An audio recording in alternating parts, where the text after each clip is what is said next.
always spend it on his children. Make sure he children them all right. He have 2 girls, and 2 girls, he make sure when he get the money, he make sure and put it to use, say children them. A 52-year-old man is dead after a fire tore through a Hermitage Village home in Claxton Bay late Friday night. Russell Mantan was found dead in the downstairs apartment of a concrete and board house that was completely destroyed. Neighbors were first alerted by a villager who saw the flames and quickly contacted the fire service. Police and firefighters led by FSO Kamali from Monrepo Fire Station rushed to the scene to extinguish the blaze. Investigators say the house was owned by Dulari Narayan, whose son lives upstairs while Mantan rented the downstairs unit. And I come and I talk to him, and I tell him, I say, leave my place. I say, leave my place and go. He say, here, I know where to go. But after I walk out and go on, my son stay, and he talk to my son. And he tell my son that if I go, let him stay. Well, after Wednesday, me I come back, and my son, they by me. Those are your 6 a.m. news headlines. We'll have another news update at the top of the hour right here on CNC3 and the TBC Radio Network.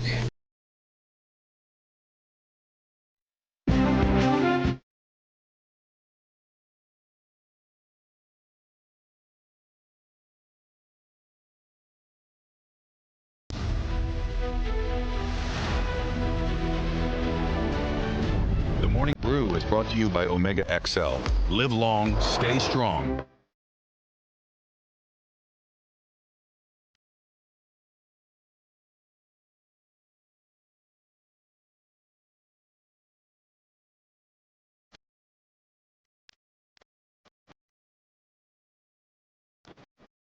Good Monday morning, running into your brand new day. Today, Monday, the 29th of September, 2025. Jason Williams, GW, that's my name. I'm signing on, and indeed, it's been a great weekend. Of course, it started since last Friday, where we had a chance to, with the entire nation, just celebrate the legacy of CNC3, 20 years in the business. Samson Anton, Ria Rambali, Hema Ramkisoon, they joined me inside the first hour. Great conversations. We had a chance to reminisce. We had some cake cutting in the afternoon also. A chance to hear from the likes of Ivan Tulsi and others who clearly, via their dedication, commitment to the cause, continue to add to this tremendous success that is CNC3. And we're #1 with the news also. So it's really a fantastic time. Two decades and going strong. And then, of course, the weekend came. Great weather, at least. On my side, not too sure what happened with you when we open the lines later. Feel free, touch base, but indeed it was a sunny Saturday and Sunday. Let's see what's happening as we go into the front page, as we do that deep dive, as always, getting you in tune with what's happening via the news, not only over the weekend, but some of the developments during the course of the week. We are seeing via The Guardian that we might get a date for the budget this week. I'll give you some details later on. Let's see what's happening, though, via the front page of the Trinidad and Tobago Guardian. On today, listen, every day we get up with breath in our lungs and we able to rise. I say it's a beautiful day, so we're going forward brave. Today, Monday, the 29th of September, 2025. This particular story grabbed my attention since last week because when you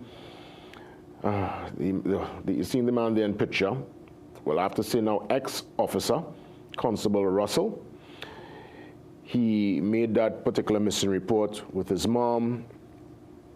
Based on his report, his telling of the story, nothing was done. They found the mom deceased the next day, early in the morning. And well, it was, as far as he concerned, a suspicious kind of scenario based on her positioning. It was, I guess, from his account, they tried to make it look like it was, I guess, a suicide by hanging. He suspected foul play. But more than the heartbreak and the untimely passing of a loved one, especially a mom, because that mom and son relationship is indeed, as we know, a very special one. He found the efforts by, well, what he thought would have been his colleagues a bit tardy, lackluster, unbecoming. And I guess he's putting lots of the blame there, and so much so, he's made a very serious decision to not be part of the said organization anymore, the TTPS. And the irony in all of this is that he said they did not show up when he lodged a complaint about his mom missing, but they showed up the next day, very prompt to collect their uniform. He's very upset, and obviously the story is it's on our social media feed, and it's also here inside the Trinidad and Tobago Guardian, today, page 5. Let me indeed offer condolences to former Constable Russell Bedesi on the passing of his mom, Mira. You know, it's really tough. Obviously, I hope within all of this, Russell, there is some kind of psychological intervention. I hope he could get someone he could sit down and really talk to and trash things out, because a lot of moving parts, and obviously it's a lot of hurt, a lot of grief, as mentioned here via The Guardian. I'm watching another story here too. It's kind of so heartbreaking to start the first show for the week on this particular tip of loss and crime. But I'm seeing another story that grabbed my attention in the news last evening, where an aspiring businessman was gunned down. You know, we also offer condolences in that regard. And a very bizarre story where a teacher who was abducted last year goes missing again. That story is on page 7. Prompted the mayor of Shagwana Stephen come out and give some commentary regarding that development with the school teacher Kumal Maharaj, and the aspiring businessman who unfortunately lost his life near his home. His name is Ken Wilkinson, fatally shot in Pleasantville on Saturday. So condolences to the Wilkinson family and to the school teacher Maharaj. I hope they find him, and if indeed he's found this time around, I would suggest, Mr. Maharaj, bless you. I don't know, I don't know if migrating might be a good idea at this point in time, because when something like this takes place, the trauma, the first time is enough, but a second time trauma, no, that is stuff to make you really want to leave and not look back. But again, we don't know the circumstance, so we'll stay on top of that story. As mentioned, we might get budget date likely to be announced this week. That story is on page 6. It's suggesting here that the presentation for the 2025-2026 budget is likely to be announced this week. And hear this, it is tipped to be on October 6th date. Let me check my phone. October 6th, I suspect that should be, is it next week? October 6th, oh, that's next Monday. Look at that. So yeah, we're getting that. Some of the insiders giving information, people feeling it might be 7 days from now. Now the Prime Minister is out of the country on UN business, well, treating with the business of the country out there in UN. I know she's heading to Washington today to meet with Marco Rubio, and I suspect she should be back, from what I'm seeing via the news cycle, on Wednesday. So yes, all hands must be on deck. Everyone must be back on the soil, so the budget could indeed come forward. And in terms of the budget, well, inside the first hour, I could tell you, we're getting a chance to unpack the numbers, the figures. You know, when we speak of the economy, there's Professor Roger Hussein.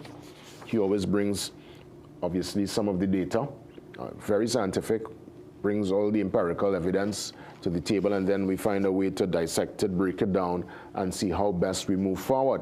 We're going to treat with the S&P ratings, and more so the economic outlook and the wish list going into budget 2025-2026. So that conversation, I look forward to it inside the first hour. Nirad Tawari, CEO of AmCham TNT, also joins me with some budget recommendations. That's going to happen after 7.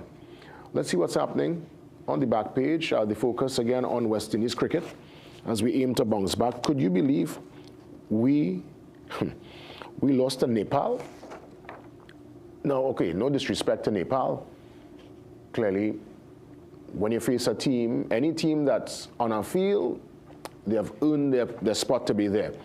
So, you know, I'm not going to come down on Nepal, but I've not known of Nepal being any kind of superpower when it comes to the cricket.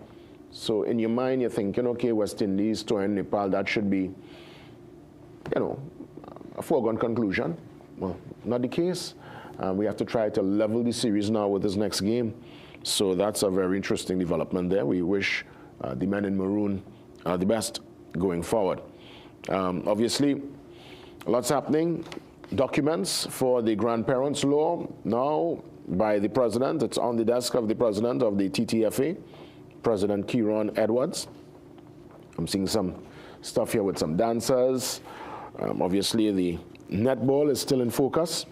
And you could, by all means, check out The Guardian and go through what's happening via the back page, the sports page.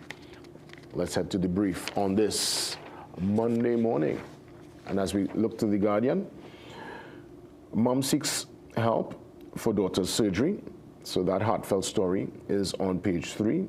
Take a read. And I'm seeing Minister of Defense Wayne Sturge front and center presenting Trailblazers Tobago Group with certificates during the Trailblazers program graduation ceremony at the National Academy for Performing Arts in Port of Spain on Saturday.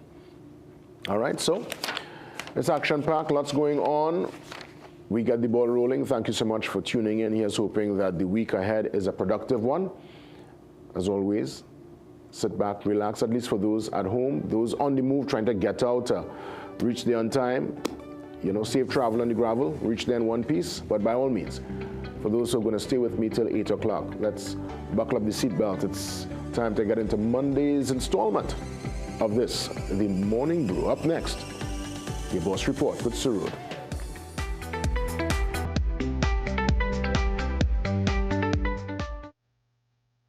We are your one-stop, most convenient, most helpful, most caring community pharmacy. Our pharmaceutical services include dispensing medicines, repeat dispensing, clinical governance, but we also have a fully stocked convenience store featuring our refreshment aisle, grocery lane, personal care products, toys, pet supplies. We are most conveniently located out of the traffic, just 2 minutes off the highway in Heartland Plaza in Devonshire.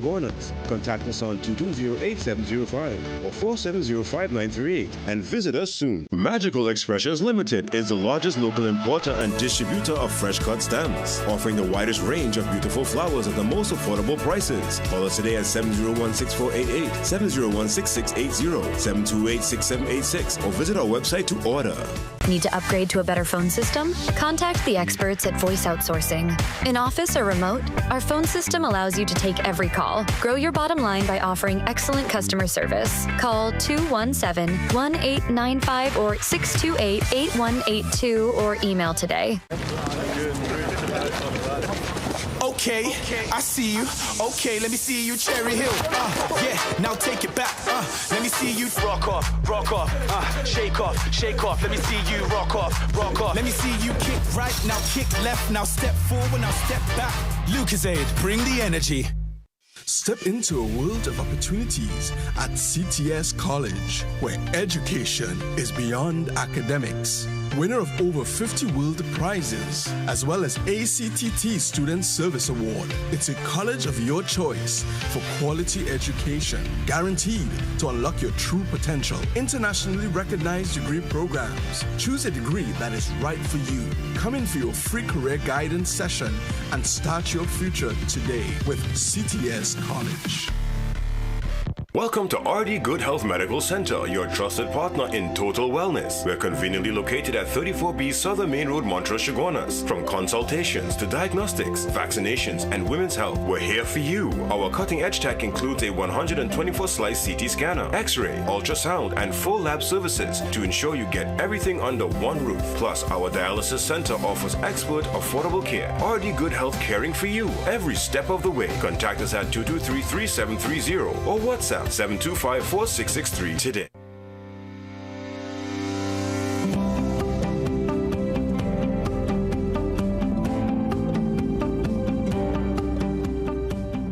We get to hear about the big movers and shakers via the Boss Report. Sarud is up next to give us all the intimate details. Sarud, good morning.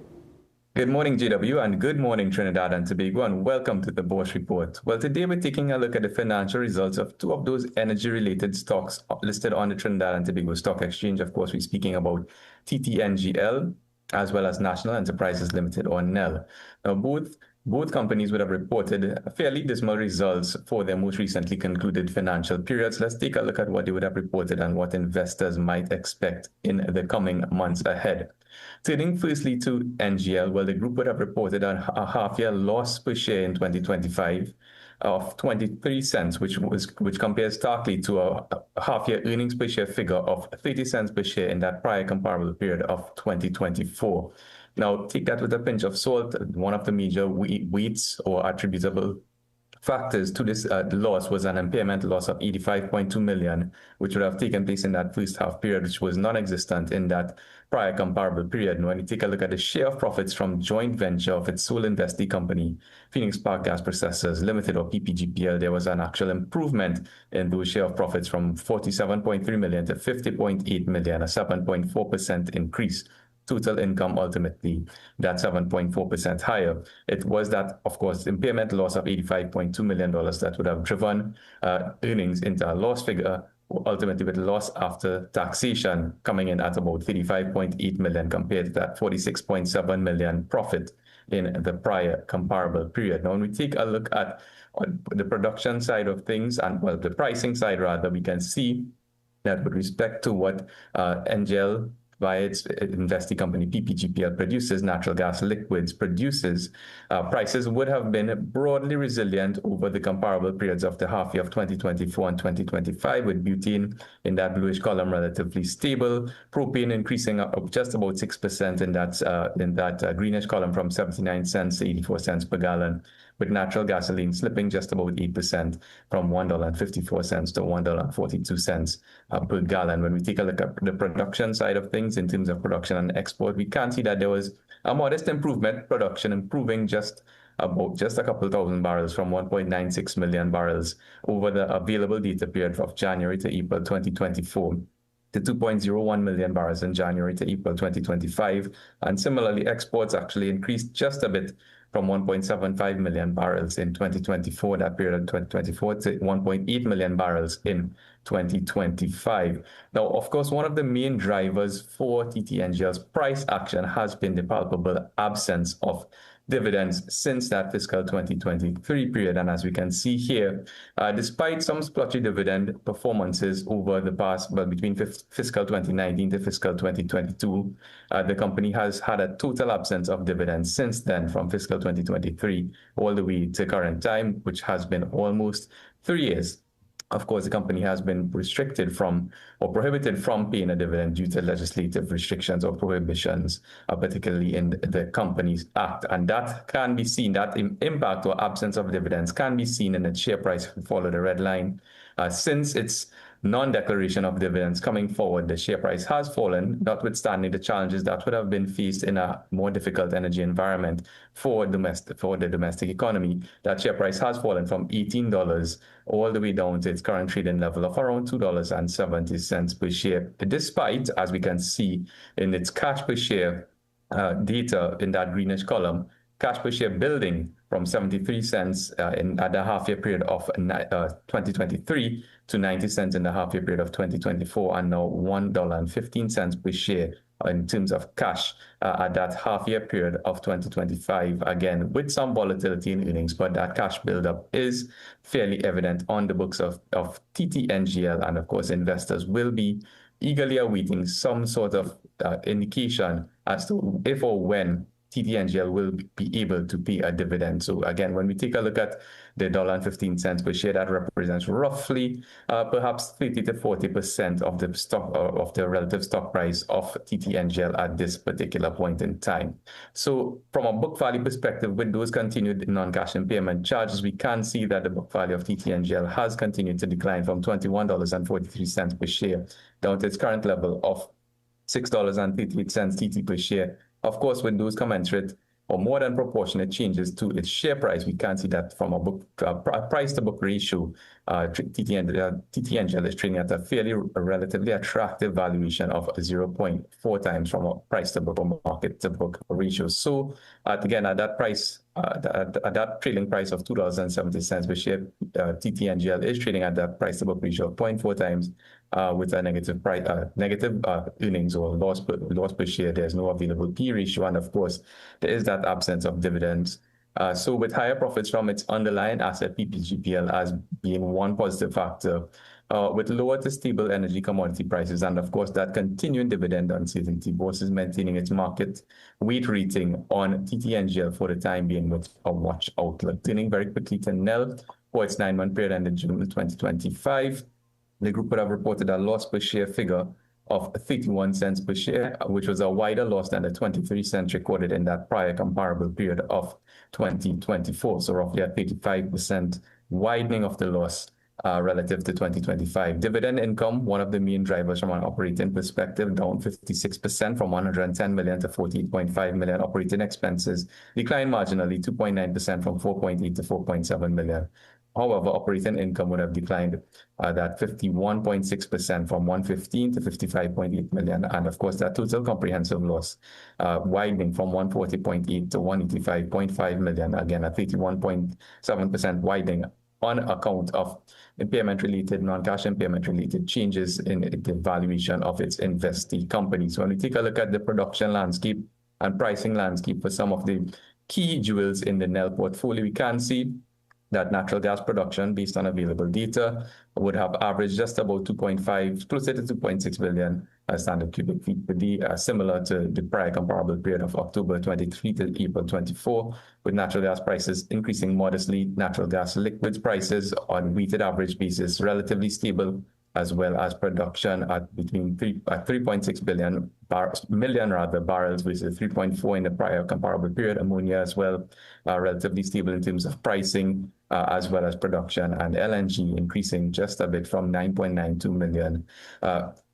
tons, or cubic meters rather, cubic meters, 9.92 million cubic meters to 10.41 million cubic meters over the comparable periods. And we can see broadly in the energy space of Trinidad and Tobago, domestic energy prices have stabilized relatively from August of 2023 to August of 2025 over the past 2 years, as reflected by the CBTT's Energy Commodity Price Index after spiking in 2022, of course, because of that Russia-Ukraine war, which led to commodity price spikes across the globe. So when we take a look at NEL's book value per share, we can see that similar to TTNGL, there has also been a decline, with NEL's book value as at the end of its 9-month period of 2025, just at about $4.13 or $4.13 per share compared to its current price. That leads to a price to book ratio of 0.5 times, which is pretty much in line with its trading value over the past several periods. So again, that price of $2.05 per share,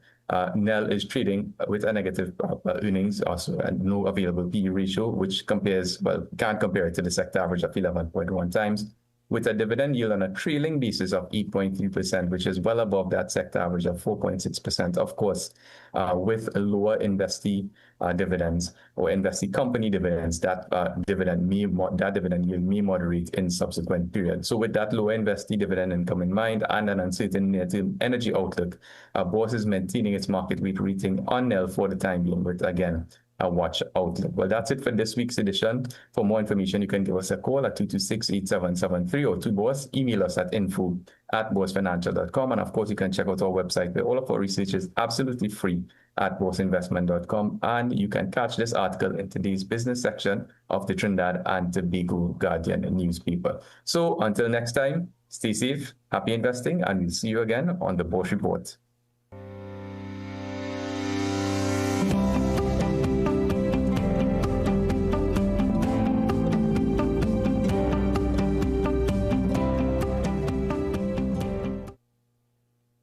Millions of people are attacked by harmful mouth bacteria.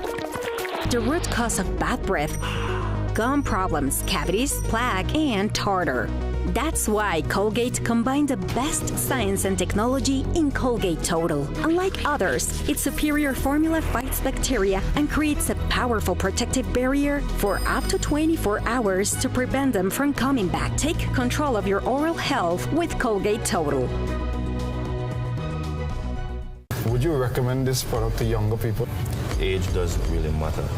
So I think if I was 17, 18 and I get introduced to these products, I would maybe be Superman. So more Superman? Absolutely outstanding. You can make your goals unfold, go get it. You can live your dream, join the team, let's do this. succeed with Rand Credit Union. You can believe that you can achieve. Big goals, small ones too. Rand Credit Union, we've got you. No more waiting, that won't do. Make someday today. One life, so make it good. Live the way you know you should. With Rand Credit Union, yes you could. Make someday today. Live your best life today with Rand Credit Union. People come to me and they say they get discomfort when they have ice cream. Sensodyne gives you long-lasting protections against sensitivity. I recommend Sensodyne because it works.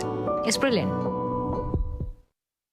Trinidad and Tobago, CNC3 is celebrating 20 years. For 2 decades, we've brought you the news that matters, the stories that inspire, and the entertainment you love. And it's all because of you, our loyal viewers and supporters. Join us as we celebrate this incredible milestone with special features, unforgettable moments, and a look back at the journey we've shared together. CNC3, still yours after 20 years.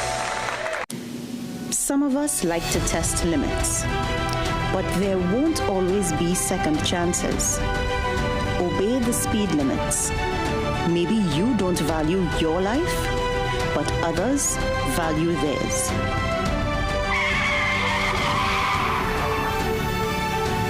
A message from the TTPS.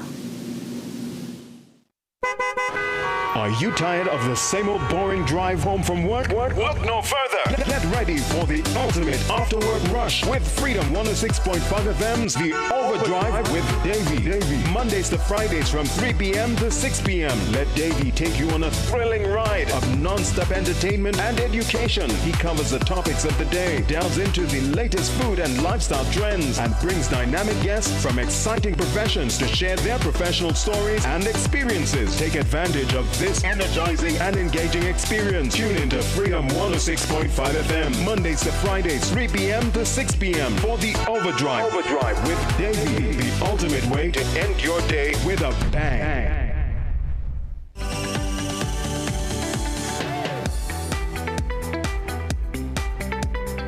Before we get into the economic outlook and get a chance to unpack Budget 2025-2026, let's check in with our daily health tip. Enjoy. The Daily Health Tip, brought to you by Omega XL, where health is wealth. For millions of people living with asthma, even something as simple as going for a jog can become a struggle.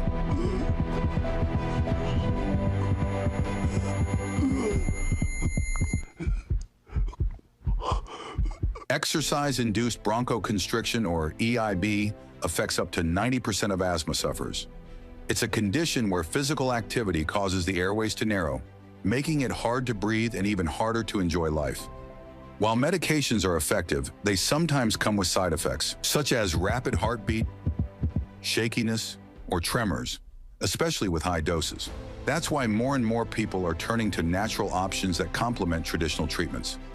Omega XL is a powerful natural supplement rich in omega-3 fatty acids, the kind that reduce inflammation, support lung function, and help you breathe easier.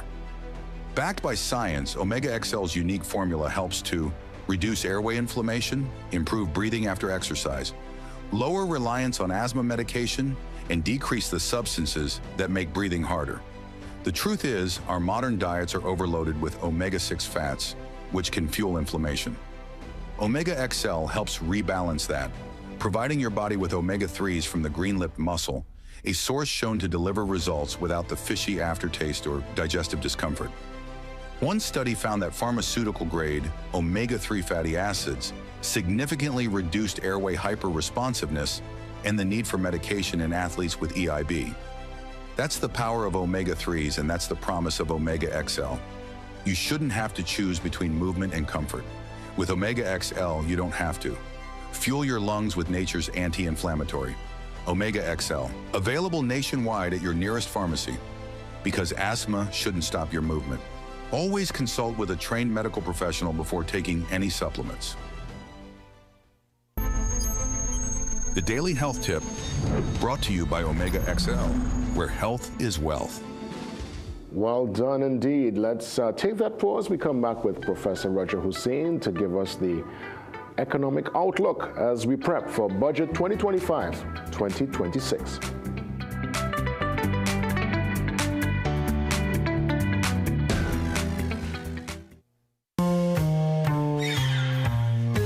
Things don't always go as expected. Be ready with Trinry for auto, home, business and group life. Call us at 800-TRIN or visit trinry.com today. Huge insurance premium.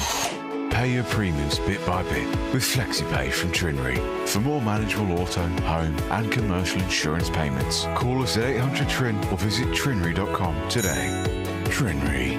Premier insurance coverage for less. Need to upgrade to a better phone system? Contact the experts at Voice Outsourcing.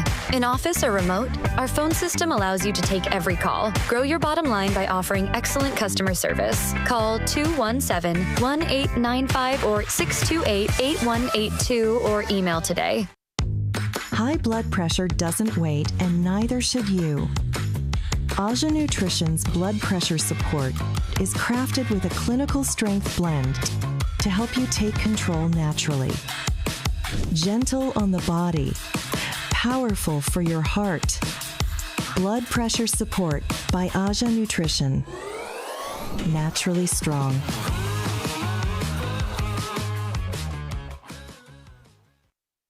Get the best at Southern Food Basket. Broccoli, $17.95 per pound. Carrots, 3 packs for $19.95. Iceberg lettuce, $19.95 each. Chicken breast tenders, 5 pounds for $149.95. Chicken wings, 1 kg, $34.95. Swiss pasta cuts, 300 grams, 4 for $19.95. Coke, Fanta, Schweppes, Sprite, 2 liters, 2 for $19.95. Available at Southern Food Basket at St. Charles Village, Princestown, SS Erin Road, Pinal, Southern Main Road, Point Fortin, Coffee Street, San Fernando. Recession have you down? Don't lose hope. Head on down to Tire Clinic for the recession deals. That should big savings with our road hazard warranty on Dunlop, Sumitomo, and Falcon tires. Available at Tire Clinic, Cuba, Chaguanas, and Pleasant Park. Tire Clinic, a tire for every need. Call 636-8973 or 636-2958. Gaming Express Limited is a premium importer and retailer of the highest quality brand name electronics. We stock the widest range of PlayStation, Nintendo Switch, Samsung, and Apple devices and accessories. Visit us at Shop 52, Level 2, Gulf City Mall in San Fernando, or contact us by phone or WhatsApp message at 687-7480 or 301-9797 or 798-1280. Like our Facebook and Instagram pages for updates on products and services.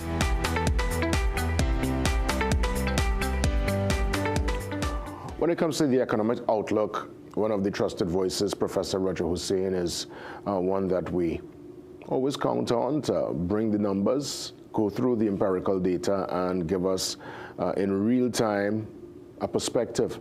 With many touting that the budget would be next week, Monday, it's important to get that conversation started immediately. So let's welcome Professor Roger Hussein on the Zoom line. Professor, great to see you as always. Welcome. Yes, hi, good morning, and thank you for the invitation. Indeed, always a pleasure. Professor, I'm looking at the S&P Global ratings. There's been a revision for Trinidad and Tobago, giving us now a negative outlook compared to a stable outlook, warning that the country's credit rating could be downgraded as early as next year. How does all this tie in to the finance minister's budget, many again touting it might be next week, and how does he maneuver and shift, as it were, become agile, so that we could at least, probably get a better rating, and of course keep the economy afloat and growing? Good question. Thank you.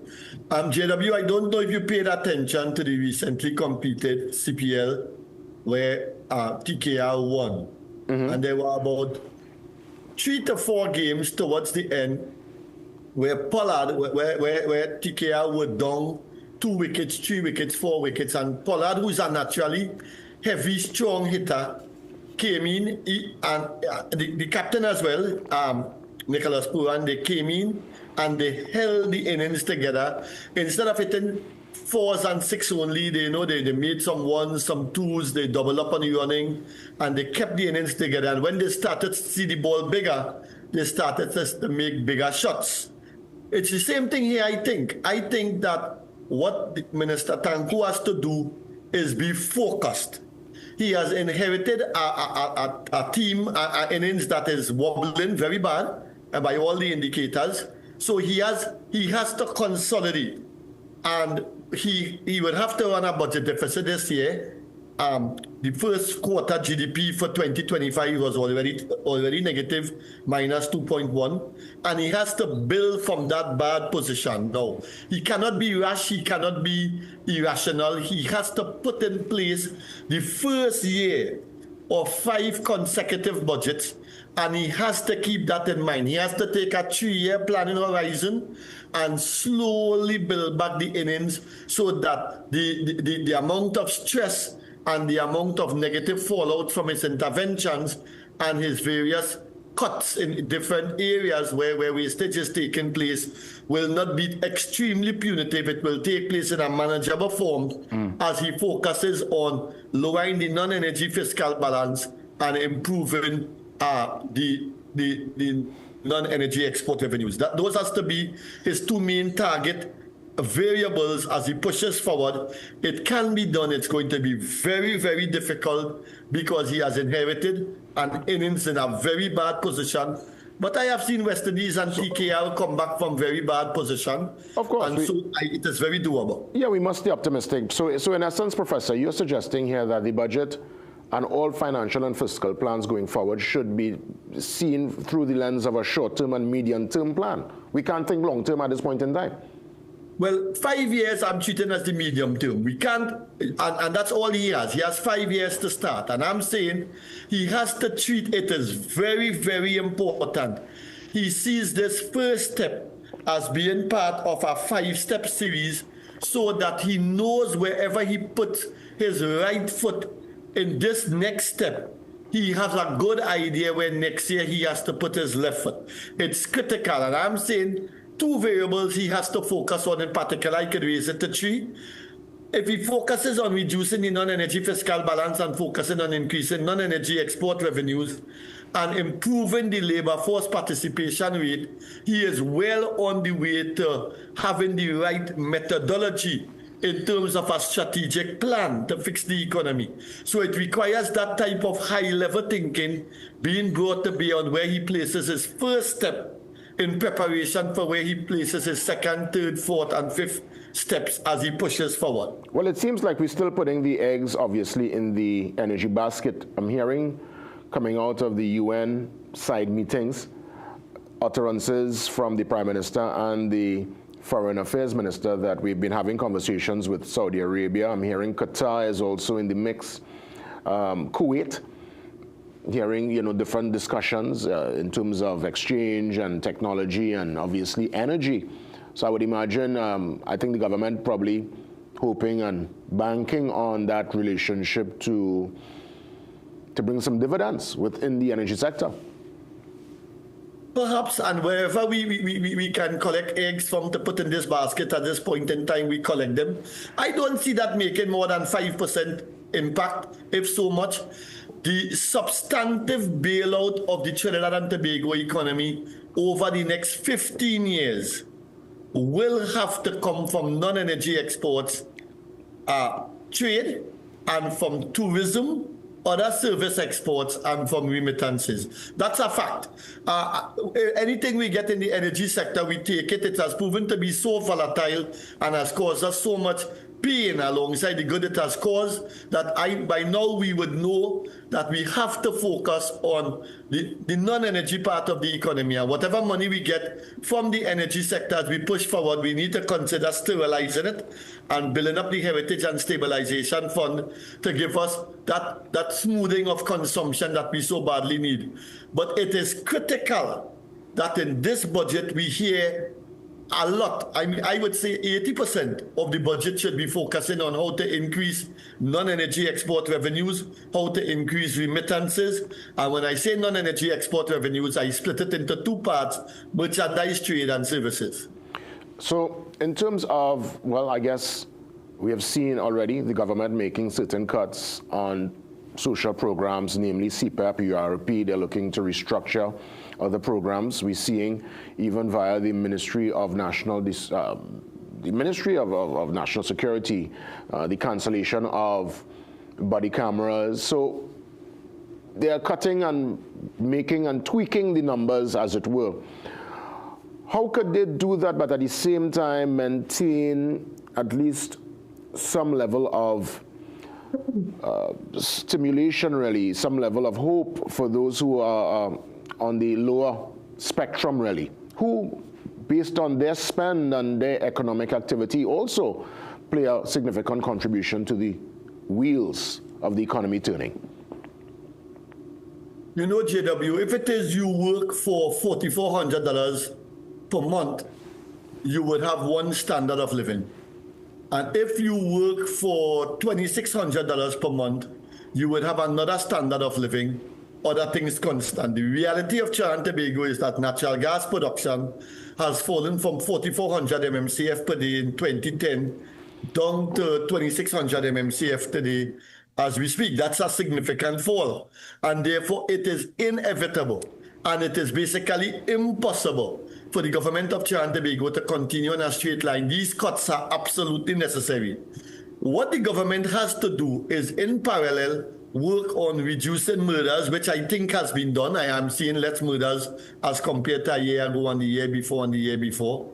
They now have to work on reducing home invasions, improving various facets of doing business so that the private sector could get more involved in the economies. I mean, the private sector has absorbed about 60,000 Venezuelans anyway, so that there is scope and room within the economy if the private sector were to expand. What you don't want is you don't want the private sector to absorb the released workers from these government programs and the Venezuelans and put them to work in the informal, non-tradable sector that uses a lot of foreign exchange. Whatever economic activity we promote going forward absolutely must be foreign exchange generating. So we want economic growth, and because the space in which we operate has become smaller, this economic growth now must be friendly to the foreign exchange situation, because the commercial banks, they have done a really bad job in terms of their lending structure to create a drain on the forex situation via credit card policy and about 90% of the loans that they make being in favor of the non-tradable sector. It's a time to reform. And I'm seeing that reform taking place slowly, starting with CPAP and URP. I think that's an excellent start. And we need to keep the momentum. Even if you lose the elections in 5 years' time, fix the country. Fix the country like the now did, and let's put everything in place to give the 5, 10, 15 years after this 5 years a rock-solid, stable footing as they now did in 1986. That's my honest point of view. But what do we do with the thousands, tens of thousands who will be unemployed based on the restructuring process? I know they would have mentioned they want CPAP and these programs to be more sustainable. They gave themselves a 6-month window, so I suspect somewhere close to December, probably next January, we should get a word as to what's the move forward. But how do those people now on the breadline get involved? How do we ensure that we keep their wheels turning? Is there consideration for them within the budget? I don't know. Maybe there is. Maybe they would offer them another month's salary. I know there was plan to offer them 1 month or 2 months salary. Maybe they would offer them another month's salary. But I'm saying that the state cannot carry the responsibility for all employment and for all workers as it is before. So I'm saying to the young people in particular, or the people who may have become unemployed because of the sharp fall in the production of natural gas, because of the sharp fall in the production of oil over the last 2 years, because of the decline in the carrying capacity of the state, that they look for private sector employment, that they buy bottled water and sell, that they go and catch crab and sell, that they pick mangoes and they sell, and they be innovative and inventive and try to help themselves as the economy recovers and revives. The private sector is an opportunity, self-entrepreneurialism is an opportunity, and we all have to work together because 2,600 MMCF of gas is significantly less than 4,400 MMCF of gas, and we need to work with that. But at the same point in time, note, if you read the same Standard & Poor report, you would see that real GDP, although slow and low, is projected to grow. Nominal GDP, which I don't like to refer to, but I would use the US dollar version, is also projected to grow. And so with a per capita GDP of about 21,000 US or thereabout, there are still opportunities, but you cannot get these opportunities sitting down home and watching TV. You have to go there and look for the opportunities. You have to make a little stall. You have to make a hustle. And you have to go there and look for the work. 21,000 per capita GDP is still one of the better GDPs in the Western Hemisphere. So you have to make some work now if it is the state is no longer able to carry you on its back. That's my honest view. As we look towards the geopolitical happenings, obviously, we heard from the Prime Minister on Friday addressing the UN. We heard from President Trump. We also saw some developments where major generals, top brass of the U.S. Army were called from all parts of the world, about 80 plus generals called into Washington to have a very important meeting. So again, we don't know what tomorrow, next week, or next month will bring. But God forbid there is any kind of military engagement between Venezuela and the U.S.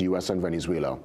What does that do more so for our economic standing, seeing that we're so close to the action? Have you given that any consideration, Professor? No, I haven't paid much attention to that beyond, there's some superficial attention. What it would do, it would possibly disrupt some of the supply channels of goods coming into and out of Trinidad. It would create tension within the economy. There may be some hoard purchasing by people within Trinidad and Tobago economy in case for some reason or the other, the war spills over and starts to affect us directly. It is something that would affect CARICOM next month. In November, not next month, sorry, in November, we have CARICOM meetings quoted, and I'm sure the situation there, if it hasn't exploded before that time, would come up. And we have to plan as if the U.S. is going to take some heavier action against Venezuela at the household level and at the national level. It is something worrying. It is something that could impact some of our trade potentially, some of our tourists coming into the region.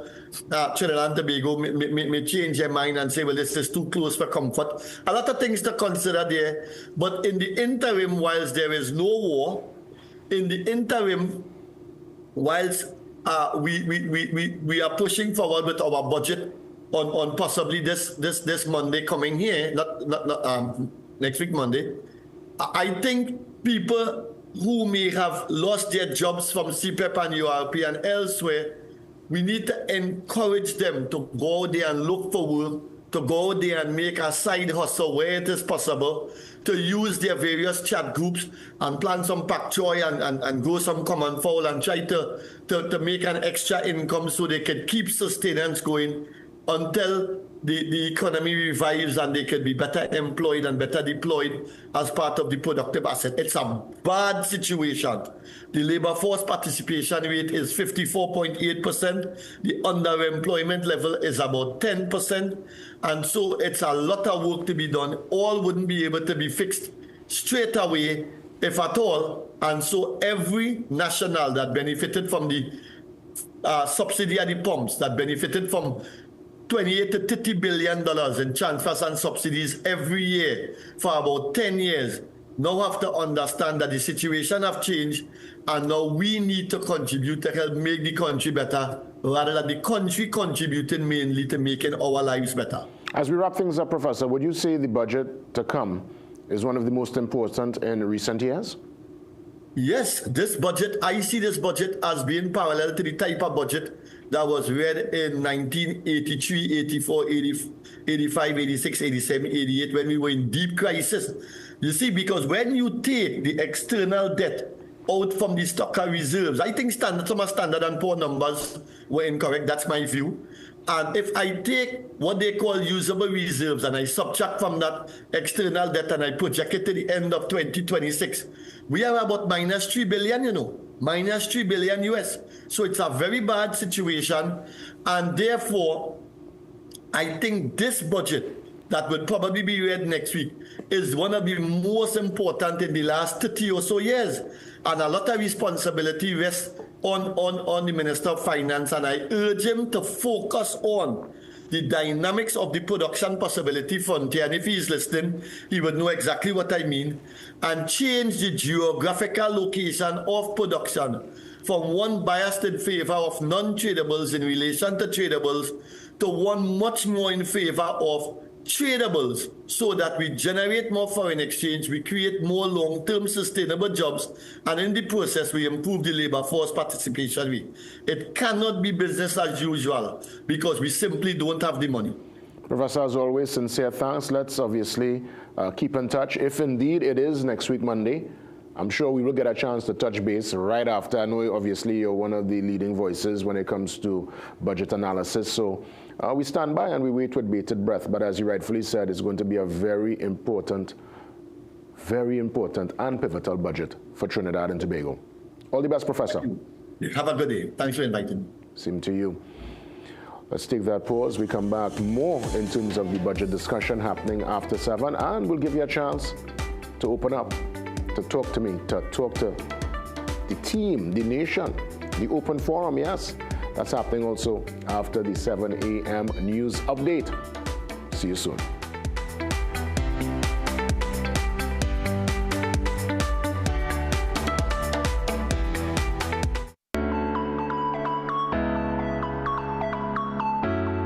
Listen, haven't you heard?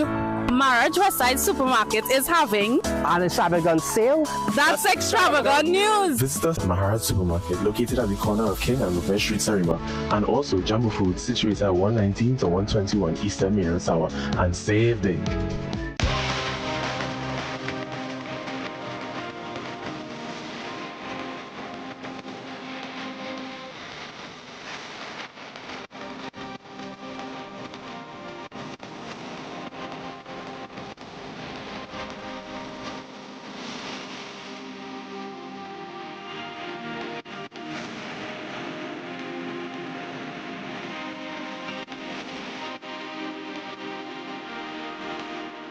Seeing her succeed makes me proud, and I know I made the right choice by giving her EnfaGrow since she was little. Knowing that 85% of brain growth will occur by age 3, EnfaGrow's blend of ingredients such as DHA helps support your toddler's brain development and contains 22 nutrients to support their diet or nutrition. EnfaGrow, what you do today will last forever. This product is not intended to be a substitute or complement to breast milk. My name is Kyron Pollard, and I approve this message. World-renowned cricketer Kyron Pollard. I've been playing cricket for most of my life, and I don't know what it feels like to wake up and not be sore.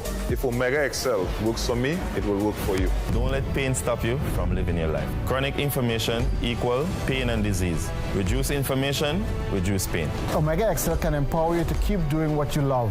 Don't let joint discomfort hold you back. Live long, stay strong with the XL brand. Visit your local pharmacy or health food store today. People come to me and they say they get discomfort when they have ice cream. Sensodyne gives you long-lasting protections against sensitivity. I recommend Sensodyne because it works. It's brilliant. In the ever-changing media landscape, we at Guardian Media strive always to put you, our viewers and readers, first. We strive to uphold the time-honored tenets of responsible journalism. For us, accuracy is key. And in our reporting, we strive not only to be first, but fair, impartial, and to uphold journalistic integrity. Above all, we are accountable to you, and we must respect the views of our audience. That is our solemn contract with you. Keen attention to detail, rigorous verification of facts, use of credible sources, and sound editorial judgment. Keep track of our editorial policies and guidelines, including our corrections policy, by logging on to www.guardian.co.tt for more.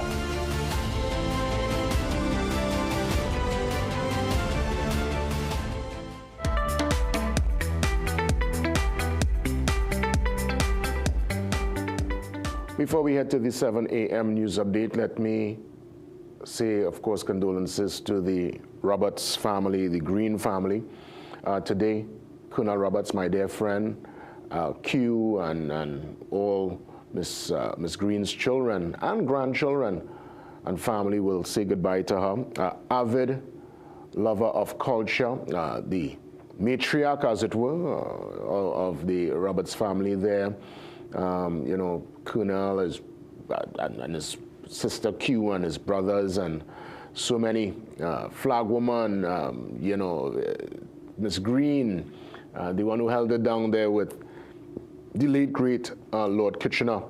And she was an avid supporter. She used to always message me with information, you know, anytime I made mention of Kitchi, or when was Lord Kitchener's birthday, his heavenly birthday, she would send me information. And when we heard of her passing, indeed, I myself and so many in the fraternity would have been heartbroken. So we bid farewell to Ms. Green later on this morning.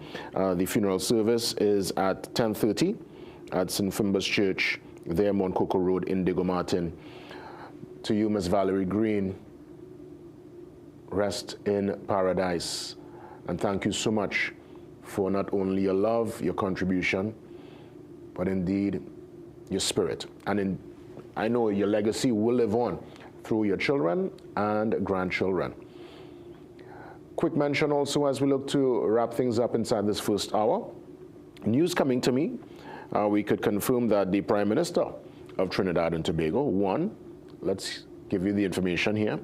She wins the Caribbean Global Leader People's Choice Award for 2025. That was some news coming to me. I had to kind of give mention. I mean, obviously, there'll always be a circular debate around the Prime Minister as to the utterances, whether it makes sense, whether it doesn't make sense. Is she speaking on behalf of all of us? But, you know, when she's given any kind of accolade, you know, you have to obviously, you know, say kudos. And I know there were lots of concerns about the outfit, but hey, the PM, she looked dashing. Now, I mean, obviously, some of what was said, you know, still the verdict, the jury is still deliberating on that per se, but nonetheless, very, very dashing there on the world stage, well put together. And she won the Global Leader People's Choice Award. So, kudos in that regard. We'll give you a chance to open up. What's your thought of the PM's address? A lot of talking points very similar to what we're hearing from the U.S., even her intro speaking to the teleprompter and speaking about the escalator. It was a direct, well, I guess a joke or a commentary that was aligned with what the U.S. president went through. Obviously, his speech, that left much to be desired.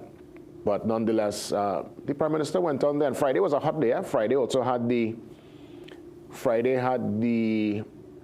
Prime Minister of Israel. Friday had the Foreign Minister there for Venezuela. It was a hot one on Friday, and she was right there in the mix. So, you saw that walkout. That was a walkout there of unprecedented proportions. So again, lots to discuss. We're going to open up the lines. Up next, your 7 a.m. news update.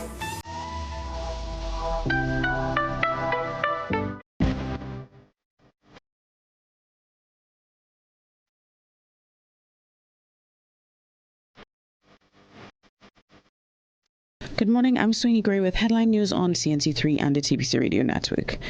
The Police Complaints Authority is urging the government to reconsider its decision to cancel the purchase of 3,000 additional body cameras for police officers.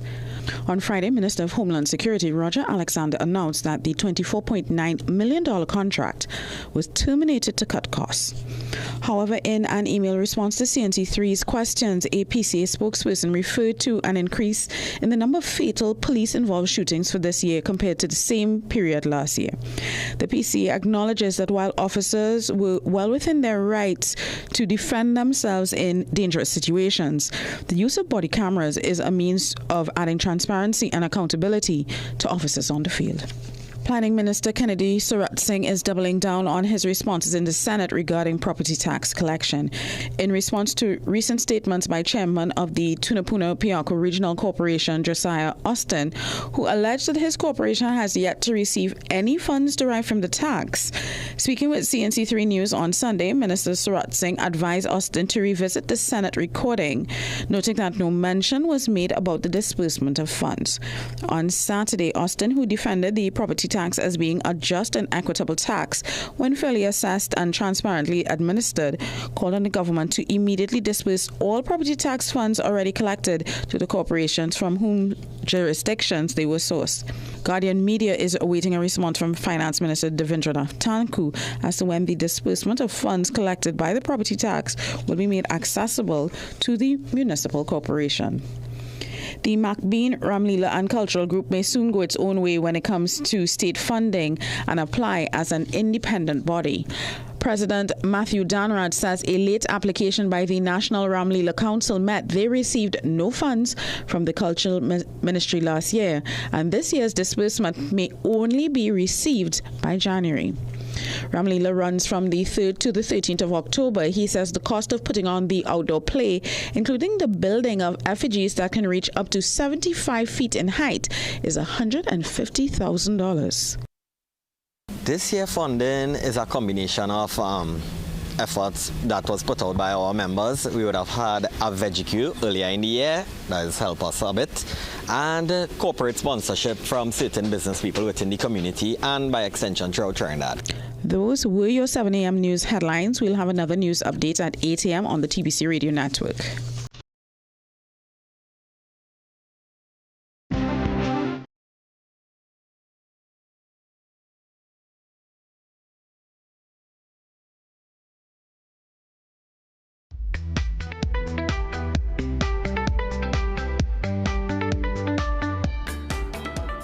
Welcome back to the second hour for today, Monday. Brand new day, brand new week, at least work week for many. Of course, the week would have started yesterday, but we are definitely in the mix. Looking forward to the week ahead. As mentioned earlier, I'm hoping you're able to get through with your task and at least have a safe and productive one going forward. Today, Monday, the 29th of September. Let's open the lines, give you a chance to get in. Just got word out of Bahamas. You know, they went through the tropical storm. They went through a tropical storm yesterday, and I could safely say all is calm. This morning, I got some information from a really good friend out there in Bahamas. I was getting the ball by ball, and I was so concerned because I know they went through some serious peril just a few years ago in some of the smaller islands off of Nassau, because you know Bahamas, it's made up of so many different islands, and clearly the worst is past them now. So we send love to our brothers and sisters up north, way north, the most northern of all the islands, our friends there in Bahamas. Let's head to Dabadi. Good morning, Dabadi. Good morning to you, W. Dabadi, you're live. Good morning. Jay, this morning my problem. I'm not hearing Dabadi, guys. I have for some reason is concerning. I'm not hearing Dabadi at all. This morning. Okay, great. Are you hearing me? Yes, I hear you now, Dabadi. Go ahead. My problem is with bread. Mm-hmm. Yeah, I'll listen. That is being served to the public in Trinidad and Tobago. The Kiss Company has a bread by the name of True. A few months ago, it had a certain quality. It had a weight. It had a certain stiffness. Right now, the bread is lighter, plus the bread is very soft, like the other Kiss bread. The only bread company right now in Trinidad is holding the quality. I guess he cut off there, but his concern is obviously with the bread. He wants some more wholesome, a weighty, more bread with sustenance. Now, again, listener, honestly, caller Dabadi, if you notice, and this is something you're not only seeing in Trinidad and Tobago, it's happening all over the world. A lot of shrinkage is going on, meaning you're getting less in a particular pack, or they're breaking down a particular pack So it's basically the similar model we would have received and enjoyed by, let's say, a parlor, your local parlor shop, Miss LC, Mr. Boyo, Mr. Chin, these folks. You're getting it in the grocery, and you're getting, I guess, it's shrinkage basically going on. Dabadi, I think you're back? Good morning. Oh, a different Dabadi. Good morning, Dabadi. Good morning to you, JW. Thank you for taking my call. Yes. I am the lady who called from Dabadi complaining about the condition of the fire services department in Sandy Grande. Well, yes, so I thought my complaint was being ignored, but I was pleasantly surprised that you did follow through. Yes. The painful thing about it, JW, that these people have the nerve to put a national flag along that very unkempt, filthy-looking building. You saw that? Yes. Right? Embarrassing. Yes, I have worked in Grande for years, and Grande is dear to my heart. I really could not tolerate it, so I did complain, and I'm glad you did follow through. My other comment is that we complained about not having a parade for independence, but independence is not simply we marching and we having a good time on one day. National pride does have a real impact on us as citizens. I really don't understand how a building that is a state building is kept in that condition. And Kola, I'll tell you this, President Guy, he's the Fire Service Association president. He said the morale of his officers who go to that station is very, oh my goodness, like it cut off again. But I'll tell the nation, he said, if you recall last week, he said the morale, right, this is the psyche. Think about it. Just think about it. As a human being, as a grown person working, you're going into a building and it moldy, it muxy. I mean, yes, buildings get mold. We understand this. There was a point in time, Napa was in a shambles, and they clearly went and power wash Napa. Imagine, and that's a kind of stainless steel building. Yes, you have dust, rain, sun, two different elements. Well, you know, it will leave its mark on any building, but oh my goodness, boy, Grandy's a special case. And the audacity to drape that building in red, white, and black for Republic Day. Nah, man, they could have used the budget for that decoration and just start the process to power wash and paint, man. Don't do my that. Let's make sense. Good morning, caller. Welcome. Welcome. Morning. Yeah, morning, Jay. This is Mr. Santa Cruz speaking. Welcome, Santa Cruz.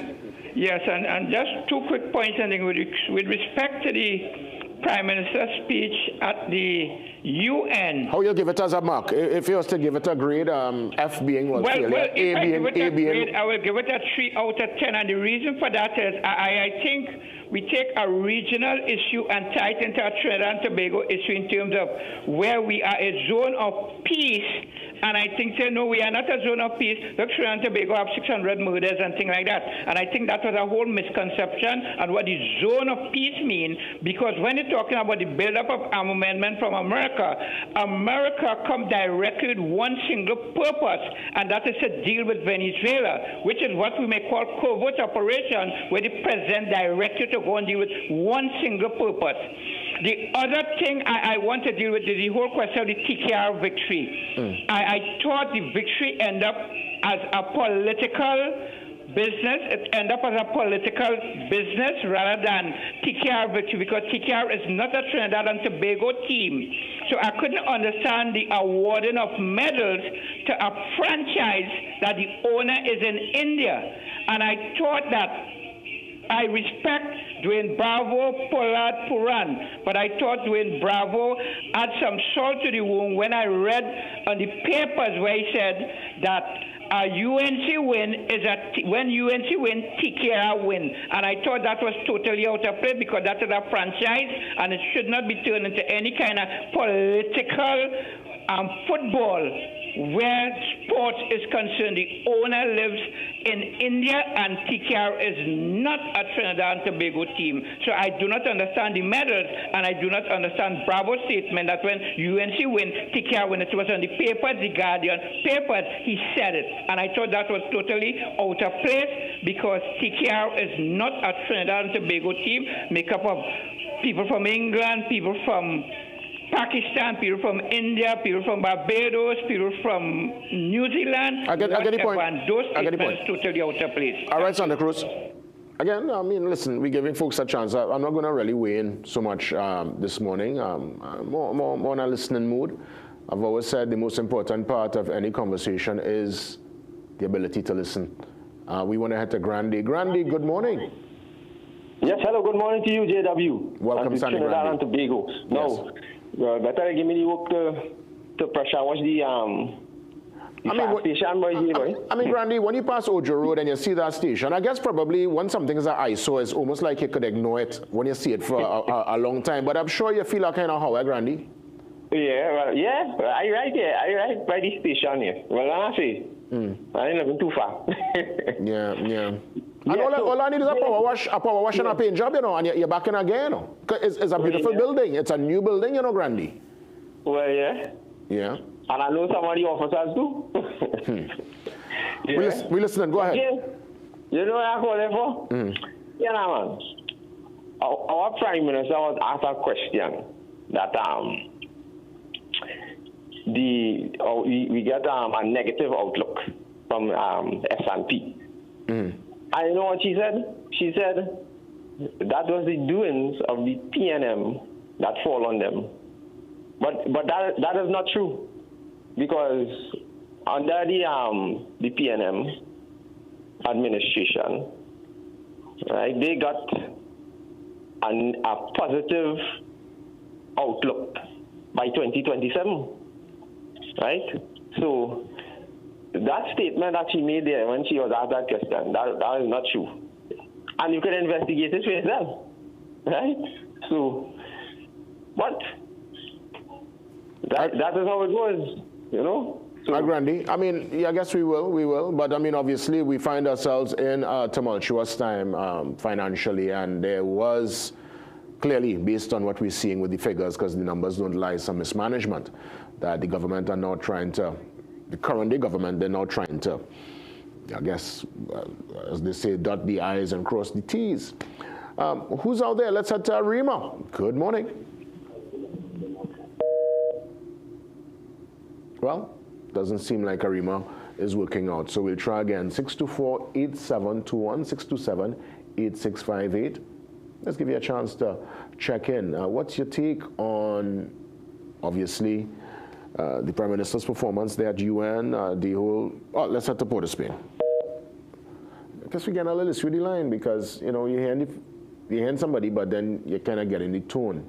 Obviously, the PM is out there. I'm seeing a couple of ministers there. They are, as mentioned, heading to Washington today for high-level talks, and they should be back home later on this week. Port of Spain, good morning. Morning. Welcome. While we are speaking about government buildings, it's for the longest while I want to mention the condition of our police stations outside with 1,000 cars parked up in derelict condition, creating where it have rats, mosquitoes, and it have people living around these stations. It seems like we have no solution for this problem of all these ugly derelict vehicles crowding all around our police station, all out in the streets to the police station. And it seems like that is just passing like normal in our country. We need to do better than that. If it's the judicial system, find a storing area, put these things somewhere. It is ridiculous. It is over 20 years this situation is going on. Yeah. I agree, Kola, 100%. You know, you see it in St. James. You see it there by Besson, you name it, derelict cars, cars mangled, probably an accident and some crime. I guess the car is there because obviously due diligence investigation is ongoing, but at the same time, it's causing a problem. It's not good for the community, and obviously, as you rightfully said, rat, roach, and all creepy crawlies could be living inside there. You know, yeah. You know, I really like to talk to probably one of the top brass of the TTPS to get a direct answer to that question. And I'm sure I should probably get the commissioner at some point. He was here a couple of months ago, but I was out of the country, so I didn't get a chance to touch base with him. Arima, we have someone on the line here? Okay, so we'll try again. Let's open the lines, man, give people a chance to get in. It's Monday. It was a long weekend, plenty transpired. Obviously, we looking forward to the budget. I know everyone, this is one budget I think people will be tuning in. I don't know if it's going to be like what the last finance minister did, where he, was it about 3 hours or some kind of ridiculous hour the man stand up and talk? I don't think it's going to be obviously that long, but it's going to be impactful, and we're really going to listen in and zone in and tune in as to what's the plan going forward. Could we take one more? Okay, apparently I've been told that's it. Yeah. We're going to take the pause. Niwad Tiwari, CEO of AmCham TNT, is coming forward with some budget recommendations. And let me tell you, they have an actual summary and some bullet points and a whole overview. Very serious stuff. Mr. Tiwari up next.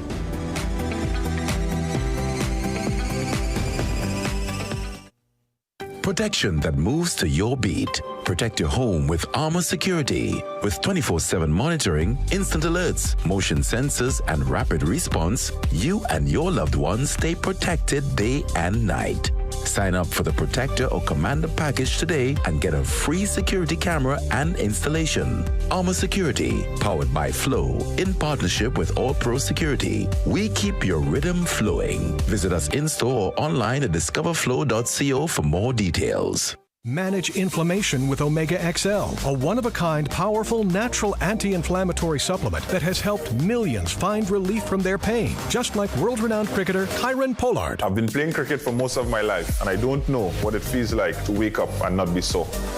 Work hard and play hard with Omega XL. Just like world-renowned cricketer Dwayne Bravo. Don't wait until it's too late. Take care of yourself, take care of your health with Omega XL. Live healthy, stay strong with Omega XL. Visit your local pharmacy or health food store today. People come to me and they say they get discomfort when they have ice cream. Sensodyne gives you long-lasting protections against sensitivity. I recommend Sensodyne because it works. It's brilliant. This is more than just music. This is where you find the best of TNT. This is more than just a vibe. This is where Bollywood gets a twist.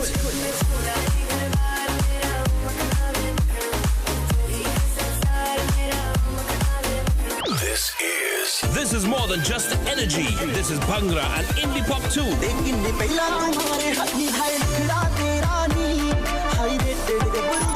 This is the mix. This is the life. Lock on or log on now. Sangeet 106.1 FM. This is authentic East Indian radio. This is us.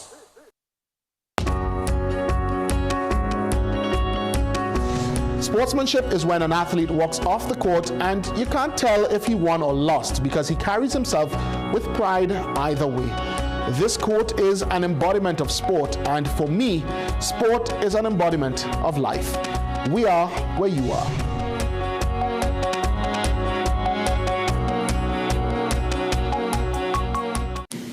Some of us like to test limits, but there won't always be second chances. Obey the speed limits. Maybe you don't value your life, but others value theirs.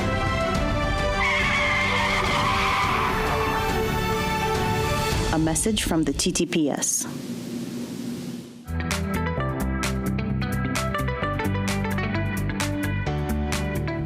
Well, as promised, Nirad Tiwari joins me on the Zoom line this morning. He is the CEO of AmCham TNT. Always great to see you, Mr. Tiwari. It's indeed a pleasure. Hopefully next time I'll have you on set, but at least, you know, the technology is up to the time, so we can still have our impactful conversation, as always. Welcome.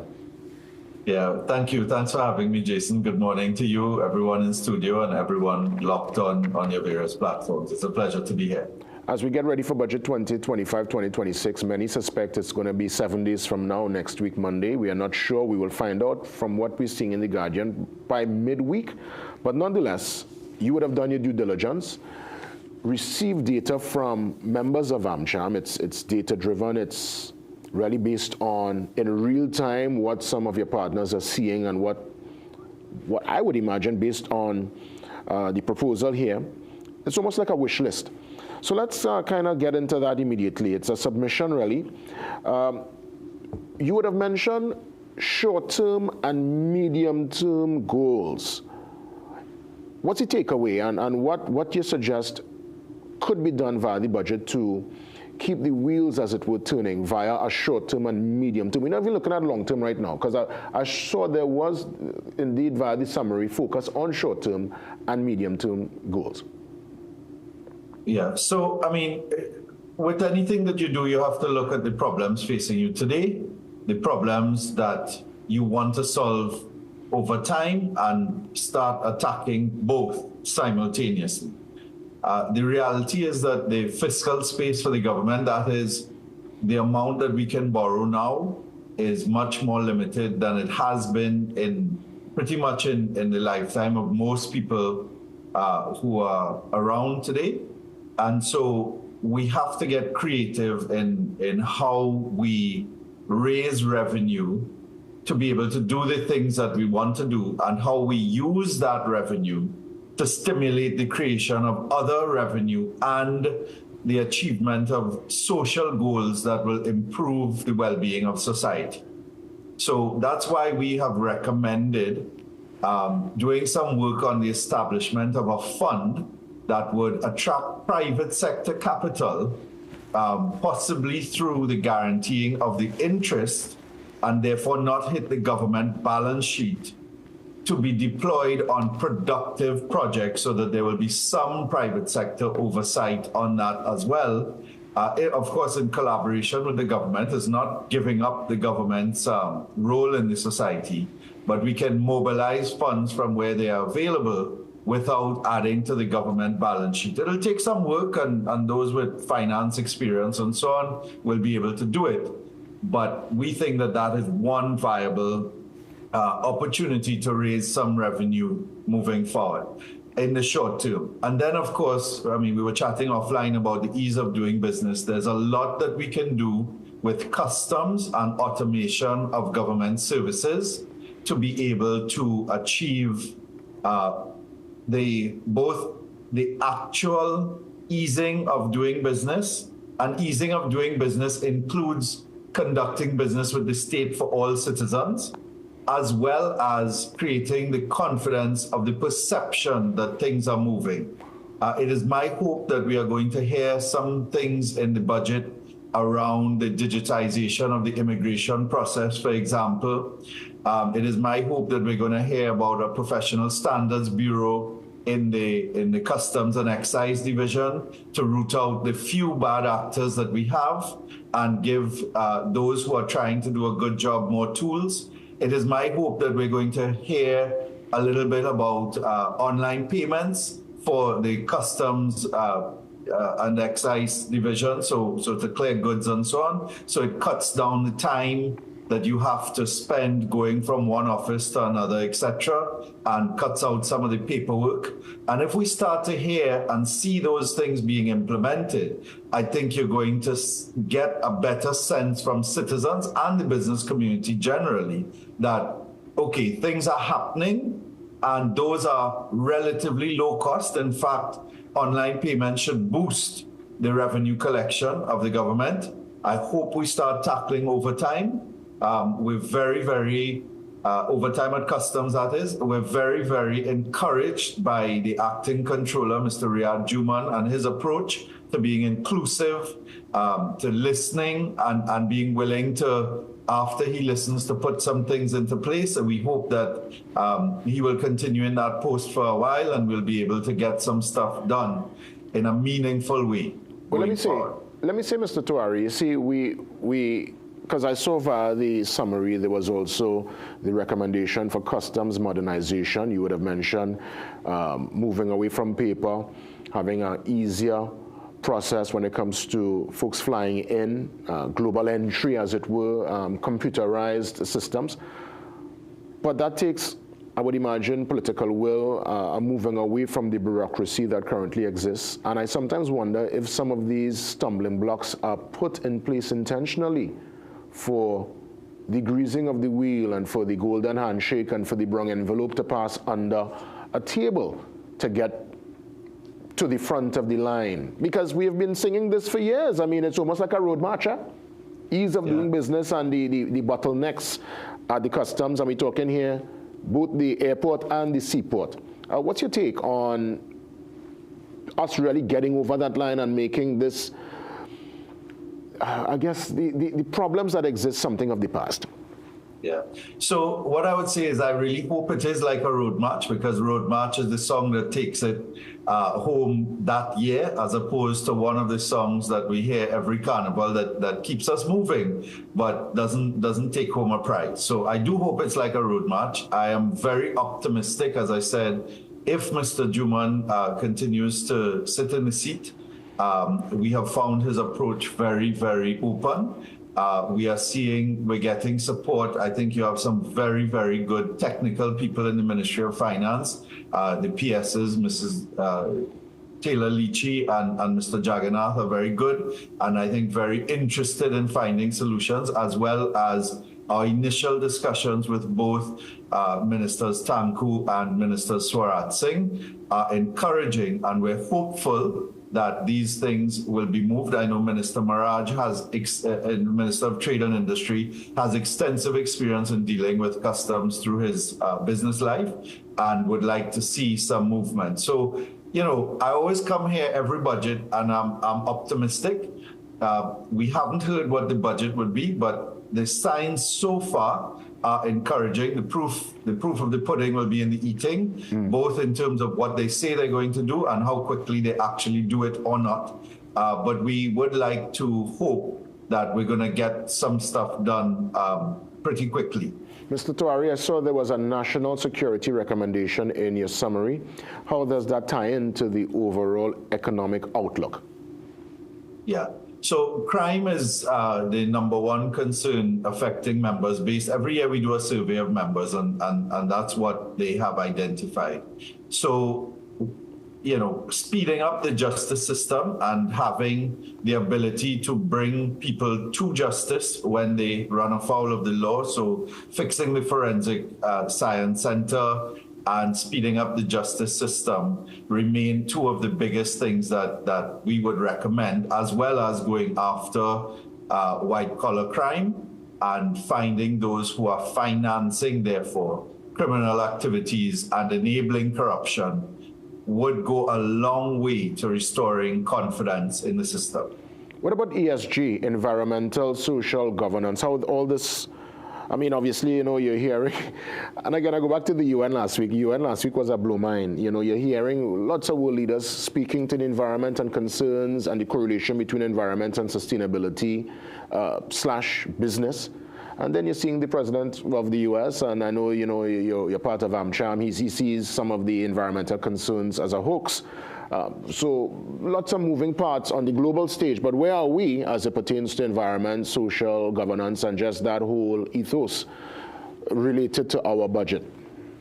Yeah, so I think that both, so the Ministry of Planning and the Environment leads that. From the government side. From the business side, we are seeing tremendous continued appetite to incorporate sustainable practices in business. And sustainable practices don't only have to do with the environment, they have to do with our impact on communities.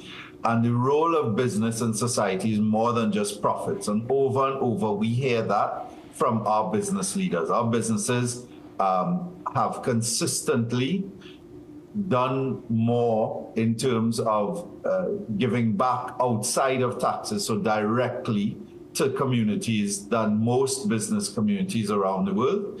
And we see that what we're trying to do now, or what they're trying to do now, is to be able to measure the impact. So it's not just about giving, it's about giving and seeing that being multiplied via impact. And that's where AmCham is playing a role around measurement, around bringing funds together. We're actually working with the UNDP right now. Hopefully the IDB would come on board with that to develop a project that we call the SHIFT project, the Social High Impact Fund for Trinidad and Tobago, where we are able to design projects with the metrics so that when the private sector invests, and I'm calling it invests, but donates is how most people would see it, but invests in communities or NGOs to achieve specific outcomes, we can strengthen the NGO to be able to deliver. We can say what the metrics, what the outcomes should be, and we can assist between the deployment of funds and the end result to ensure that we are able to achieve the result. So we're quite optimistic, and of course we remain a petrochemical economy. And we have to therefore find ways to balance in different ways and to make our production as sustainable as it possibly can be, especially considering that natural gas remains a key part of the energy transition and one of the cleanest fuels that exists today. Indeed.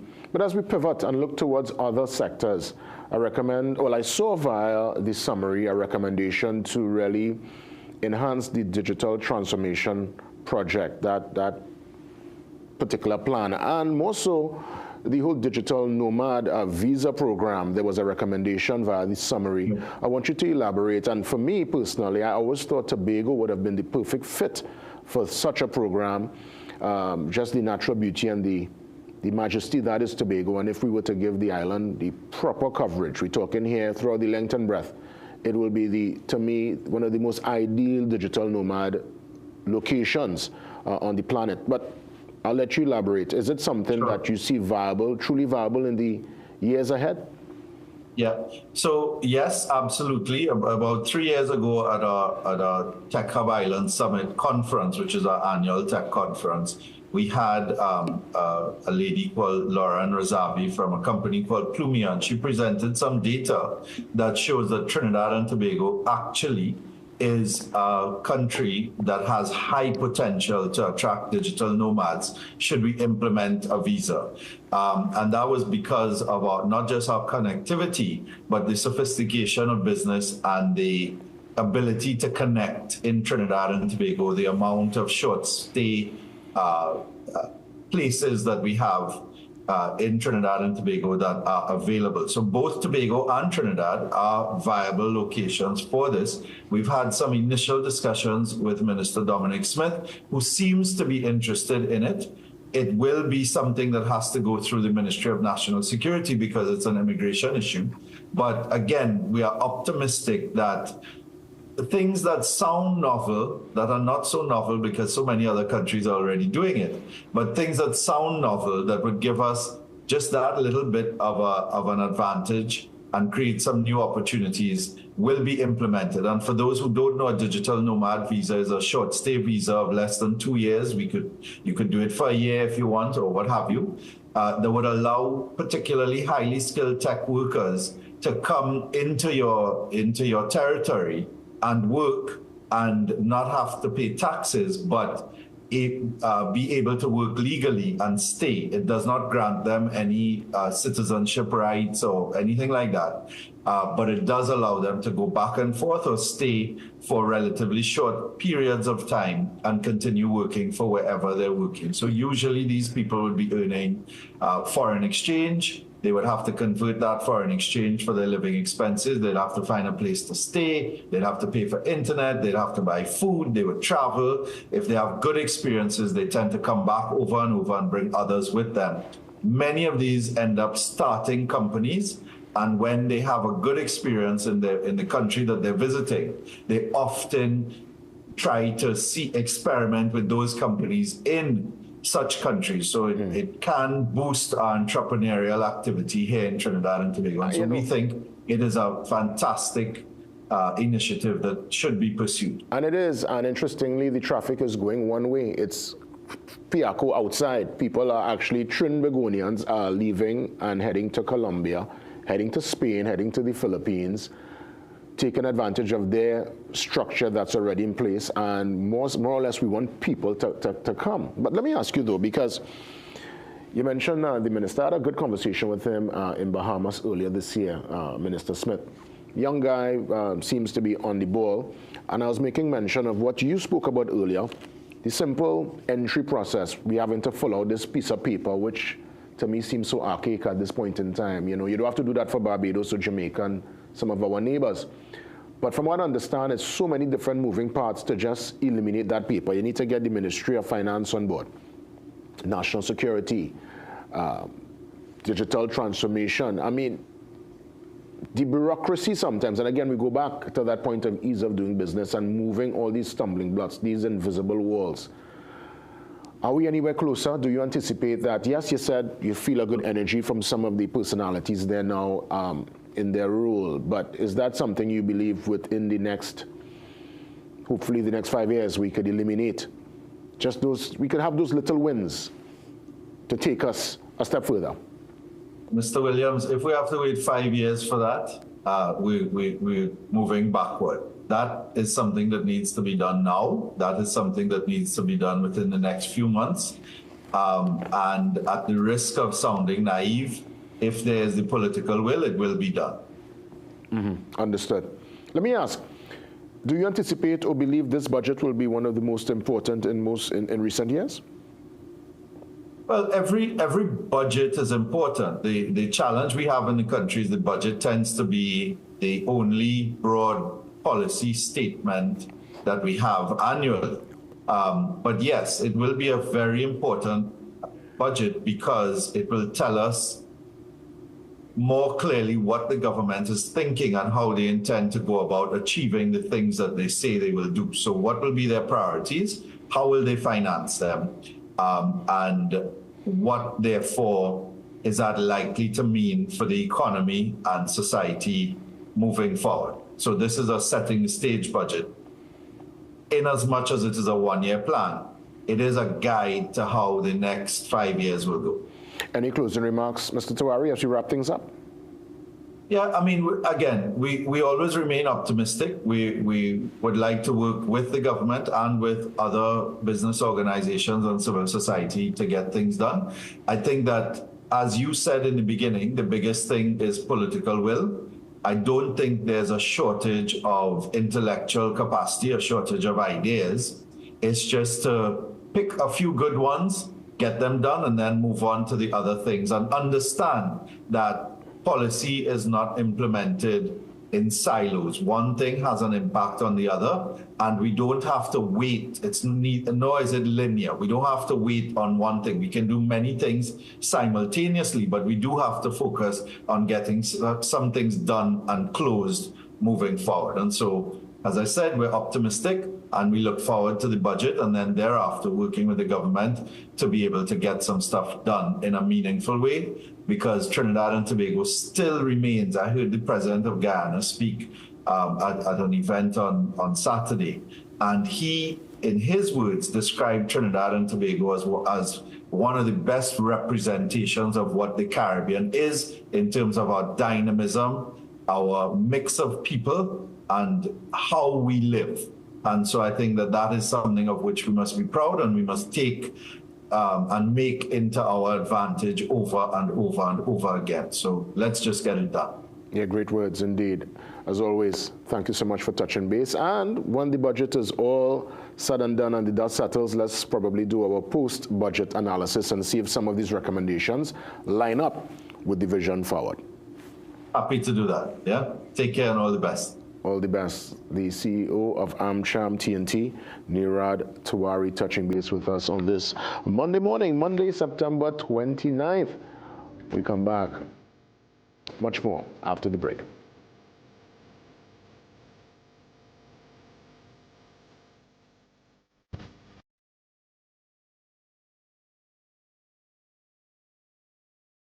Do you have multiple loans with high installments? Is that weighing you down? Police Credit Union has the solution for you. Merge all your commitments into one manageable payment, affordable interest rate, and a comfortable loan repayment term. Break free from those shackles with our Free Yourself Debt Consolidation Loan. Let PCU be the key to your financial freedom. Apply for a Free Yourself loan today. All loans are subject to normal lending criteria. Police Credit Union, your future is safe with us.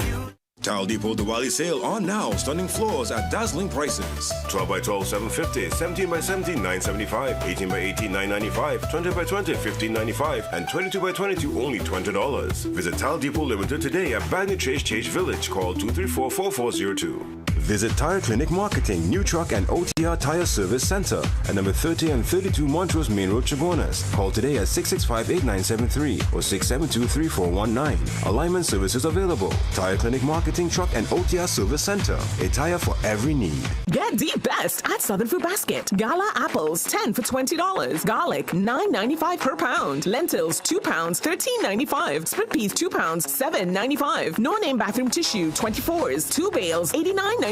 Fiesta peas and carrots, 3 for $19.95. Fiesta dry pigeon peas, 3 for $23.95. Richport oil, 3 liters, $39.95. Available at Southern Food Basket at St. Charles Village, Princestown, SS Erin Road, Pinal, Southern Main Road, Point Fortin, Coffee Street, San Fernando. Great deals with PRW. Save big with laptops starting from $3,100. Sky 7-inch tablet only $465. Need a printer? We've got it. Starting from $625.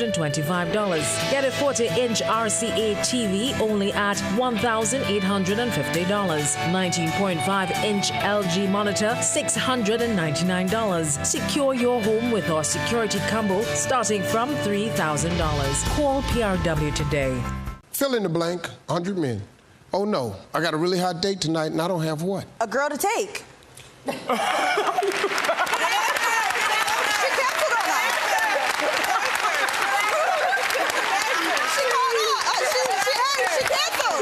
I'm gonna do is, just for the sake of time, I'm gonna head on over this. 2 families, 1 game, endless fun. Family Feud, weekdays at 5:30 p.m. only on CNC3. Make sure you have yourself a great investment week by viewing The Boss Report every Monday morning at 6:15 a.m. during CNC3's The Morning Brew. You'll get sound financial advice, whether you're a new or experienced investor, when you view The Boss Report. CNC3, covering your world. Ask the Doctor's new season is here as Dr. Joel Tilak Singh covers a range of topics and, most importantly, answers all your medical questions. Join us on Ask the Doctor live on CNC3 on Thursdays at a new time of 8:30 p.m. with a rerun on Fridays at 11 a.m.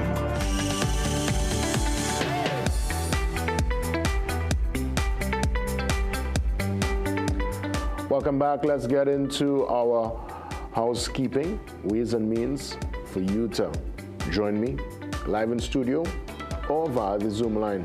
You're sending an email to, really simple, tmb@cnc3.co.tt, our email address. I'll see you soon. Let's head across to the social media handles, Instagram, Facebook, and X, at CNC3 News, at CNC3 Television, at CNC3 TV, hashtag TMB, in that order. What about the mobile app? It's a must-have on your smartphone, your #1 source for verified breaking news, all your favorite content, and programming details readily available. Download today. And as always, the Trinidad and Tobago Guardian. Now, CNC3 just celebrated 20 years. Guardian is the Trinidad and Tobago Guardian. It's been here for 108. So we have a long way to go, my friends. But nonetheless, the Guardian is the beacon, it's the guiding light, and we want you to enjoy the Guardian. You can visit guardian.co.tt to embrace the digital format, on your laptop, your tablet, your computer. Let's head across to something to think about. Food for thought, words to encourage on this Monday morning. The truth is, you don't know what is going to happen tomorrow. Life is a crazy ride, and nothing is guaranteed. Again, the truth is, you don't know what is going to happen tomorrow. Life is a crazy ride, and nothing is guaranteed. Let's move now to, as always, the World Weather Wrap. Jamak to tell us the latest. Good morning, Jamak. Good morning. In today's weather wrap, we head over to the United States, where Friday was a somber anniversary across their southeast. It marked 1 year since Hurricane Helene devastated the region. Helene left behind a path of destruction stretching over 500 miles from Florida to the southern Appalachians. The storm made landfall in Florida's Big Bend region as a Category 4 hurricane late in the night of September 26th. It moved into Georgia as a Category 2 hurricane early the next morning. Helene then weakened to a tropical storm as it pushed towards the Carolinas and across the Blue Ridge Mountains. The North Carolina city of Asheville was especially hit hard. The region had been primed for flooding after getting rainfall just prior to Helene's arrival. At least 250 people across 6 states died due to the storm. Now, Helene was the deadliest hurricane to hit the U.S. mainland since Katrina in 2005. Now on to a climate-related update from the UN General Assembly.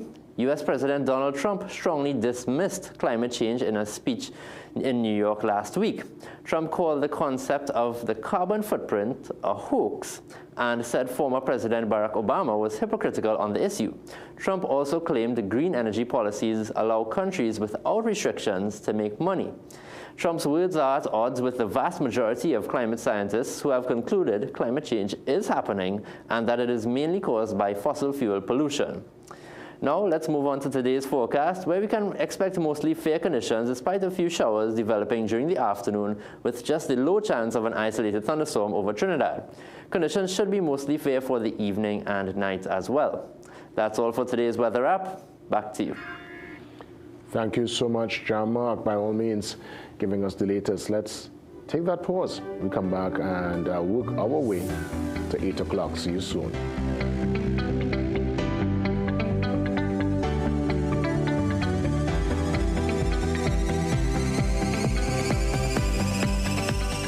Ready to discover the tastiest spots in Trinidad and Tobago? Restaurant Week is here from September 26th to October 5th with 100 participating restaurants across Trinidad and Tobago. We've got culinary experiences for every craving without draining your wallet, with prices starting at just $175 TT, all taxes included. Don't miss out. Head to our website and social media pages to explore menus and plan all your food adventures. Come for the food. Stay for the flavor. Seeing her succeed makes me proud, and I know I made the right choice by giving her Enfagrow since she was little.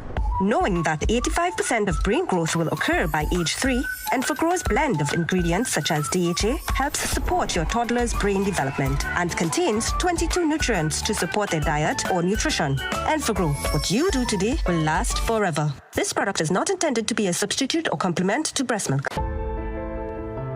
In the ever-changing media landscape, we at Guardian Media strive always to put you, our viewers and readers, first. We strive to uphold the time-honored tenets of responsible journalism. For us, accuracy is key.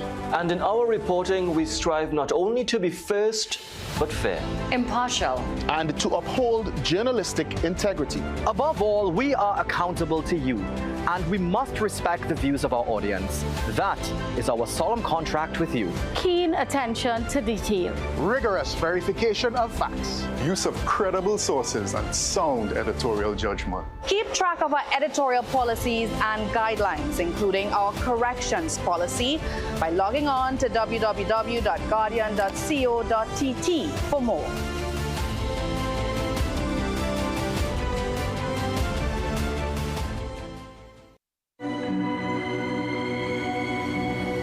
People come to me and they say they get discomfort when they have ice cream. Sensodyne gives you long-lasting protections against sensitivity. I recommend Sensodyne because it works. It's brilliant. Do you have multiple loans with high installments? Is that weighing you down? Police Credit Union has the solution for you. Merge all your commitments into one manageable payment, affordable interest rate, and a comfortable loan repayment term. Break free from those shackles with our Free Yourself Debt Consolidation Loan. Let PCU be the key to your financial freedom. Apply for a Free Yourself loan today. All loans are subject to normal lending criteria. Police Credit Union, your future is safe with us. Great deals with PRW. Save big with laptops starting from $3,100. Sky 7-inch tablet only $465. Need a printer? We've got it. Starting from $625. Get a 40-inch RCA TV only at $1,850. 19.5-inch LG monitor $699. Secure your home with our security combo starting from $3,000. Call PRW today. Director of the Down Syndrome Family Network, Lisa Gani, joins me on the Zoom line to tell us about the Buddy Walk. It's happening literally a couple of days from now. We're looking at, well, Sunday, around the corner. That's right, that's right. Lisa, great to see you. It's a pity, I thought I was going to see you live this morning, Lisa. Jason, I have to learn to get up as early as you do. Still always a joy to see a smile. Obviously, we're looking at Sunday. Give us start time and location. Okay, well, would you believe this is our 14th Buddy Walk and Buddy Run, because we have a 5K as well. So we have two start times. One is the 5K set off at 7 a.m. in the morning. For the runners, from the Nelson Mandela starting point by the St. Mary's grounds. And then at 9 a.m., we have the Buddy Walk that starts off opposite the Oval by the Digicel Play Park at Nelson Mandela. And then, of course, we all celebrate at Queen's Royal College grounds with our after-event prize giving, entertainment, etc. So the finish line is obviously by QRC. Yes. And as you finish, you just filter into the school one time. Yes, and we have a lot of things planned for what we call in the village, and a lot of giveaways. Sponsors have been very good to us with regards to activations. We always try to make sure that the participants leave with a lot of goodies. And of course, we have some surprise entertainers that are going to pass through because, the watchwords of this event are education, awareness, and celebration. So for that celebration part, our persons with Down syndrome and their families, they all come together with our volunteers and everyone who is supporting the Down syndrome community to celebrate their uniqueness. For sure.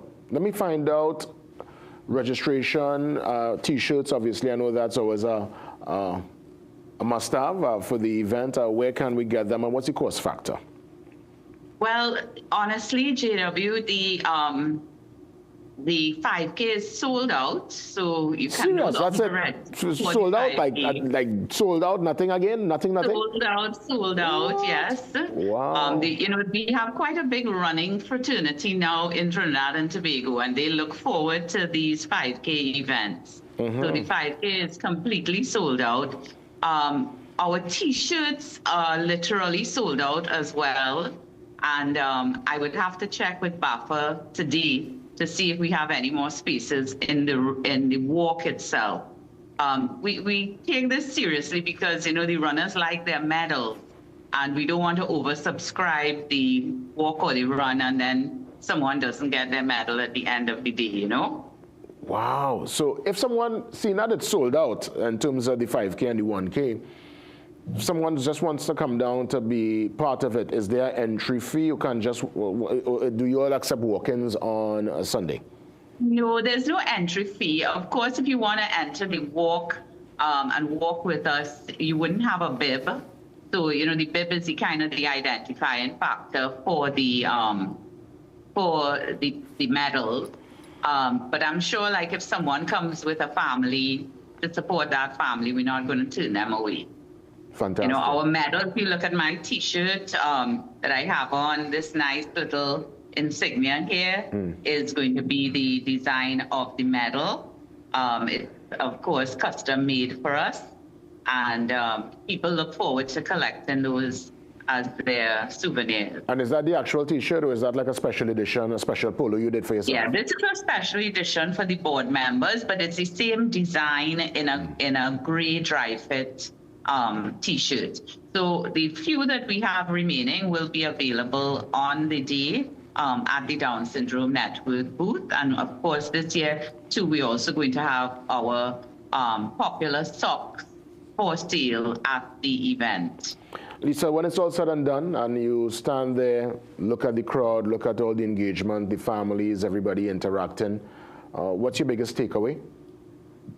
I think, the fact is, Jason, in the last 14 years, if we have to talk about anything, it is the fact that now we see quite a lot more people with disabilities, persons with disabilities, not just Down syndrome, being included in mainstream activities throughout Trinidad and Tobago. There's still a very, very long way to go, but I think awareness also allays the myths and facts, they allay the fears and the taboos associated with disability. So people, are slowly coming out of their shell. They're no longer feeling ashamed to bring their child out or to include them in activities with other persons. Because sometimes fear is because, they don't know if they'll be bullied or ridiculed. And the more that we expose persons to the disability community, is the more that we would have that sensitivity and break the norms with, what have become the norms with regards to stereotyping persons with disabilities. So that to me is the biggest takeaway, because when we come there and we see over 1,000 people all supporting our network and the activity and the persons that they love and care for, it means that, the work of the network is really starting to make an impact. Lisa, congrats as always in advance. It's going to be tremendous on Sunday, and you always have a safe space with us. Any major engagement, you'll always, I look forward to seeing you on the program to share with us. All the best, Lisa. We're looking to wrap things up. Yes, and I look forward to seeing you at the Buddy Walk. Yeah, for sure. I always give that support. I was there with you at Hyatt, so I think Sunday, I don't think anything too pressing. I'll try to sleep late on a Sunday, but I'll get up early for you. I'll get up early and come out. We'll always have a T-shirt for you. We'll always have a T-shirt for you. Give thanks. All the best, Lisa. Thank you so much. Have a good day. Same to you, Lisa Ghani, Director of the Down Syndrome Family Network. We take one more pause and we officially wrap things up very soon.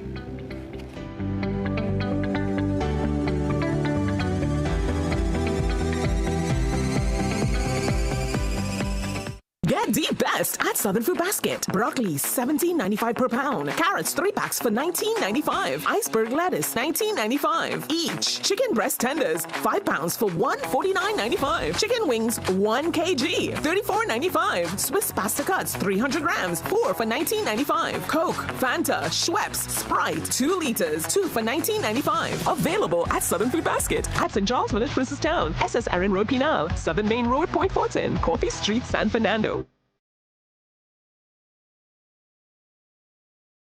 Well, we're looking to pull the curtains down. It's been a tremendous show yet again.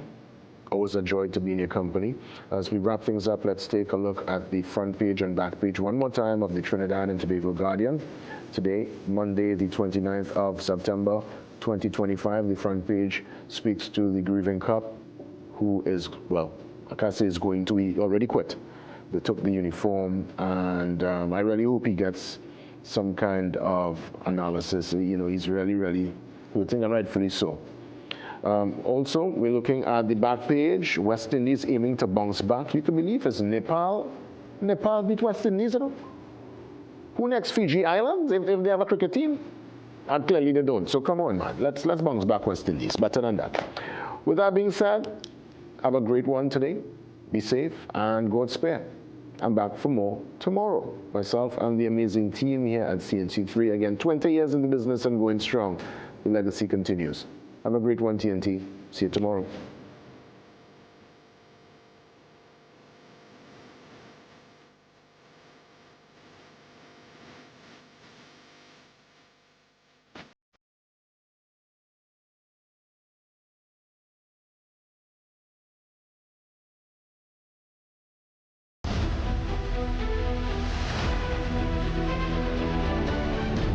Morning Brew is brought to you by Omega XL.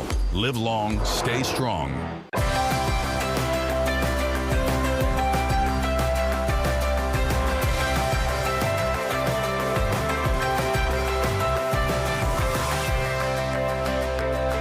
You're watching CNC3. The views and opinions expressed in the following program are not necessarily those of CNC3. Your gut is a